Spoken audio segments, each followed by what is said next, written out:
Robot મિત્ર. આરવ એક હોશિયાર પણ એકલો રહેતો છોકરો હતો. તેની પાસે રમવા માટે ઘણા રમકડા હતા, પણ કોઈ મિત્ર નહોતો. તે હંમેશા બારીની બહાર બીજા બાળકોને રમતા જોઈને ઉદાસ રહેતો. આરવના પપ્પા એક વૈજ્ઞાનિક હતા. તેમણે આરવની ઉદાસી જોઈ અને તેના માટે કંઈક ખાસ બનાવવાનું નક્કી કર્યું. તેમણે પોતાની પ્રયોગશાળામાં રાત દિવસ મહેનત કરી. એક સવારે પપ્પા આરવને પોતાની પ્રયોગશાળામાં લઈ ગયા. ત્યાં એક ચમકતો રોબોટ ઊભો હતો. પપ્પાએ કહ્યું, આરવ, આ મિત્ર છે, તારો નવો દોસ્ત. મિત્ર રોબોટ બોલી શકતો હતો અને ચાલી પણ શકતો હતો. તેણે પોતાનો હાથ હલાવીને કહ્યું, નમસ્તે, આરવ. શું આપણે મિત્રો બની શકીએ? આરવ ખુશીથી ઉછળી પડ્યો અને હા કહ્યું. હવે આરવ અને મિત્ર આખો દિવસ સાથે રમતા. તેઓ બગીચામાં સંતાકૂકડી રમતા, ચિત્રો દોરતા અને નવી નવી વાર્તાઓ સાંભળતા. આરવ હવે જરાય એકલો નહોતો.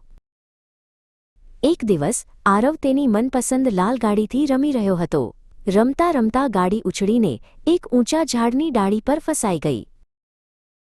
આરવ ખૂબ ઉદાસ થઈ ગયો.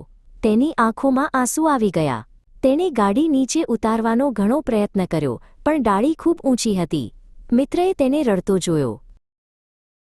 ત્યારે મિત્ર રોબોટે કહ્યું, ચિંતા ન કર આરવ, હું મદદ કરીશ. એમ કહીને મિત્રએ પોતાના હાથ લાંબા કર્યા.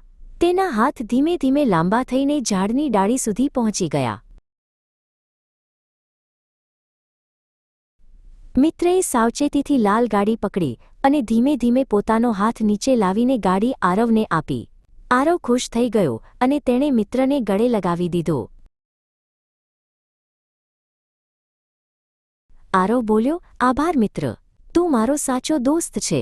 તે દિવસે આરવ સમજ્યો કે મિત્રતા એટલે એકબીજાને મદદ કરવી, પછી ભલે તે મિત્ર, માણસ હોય કે રોબોટ.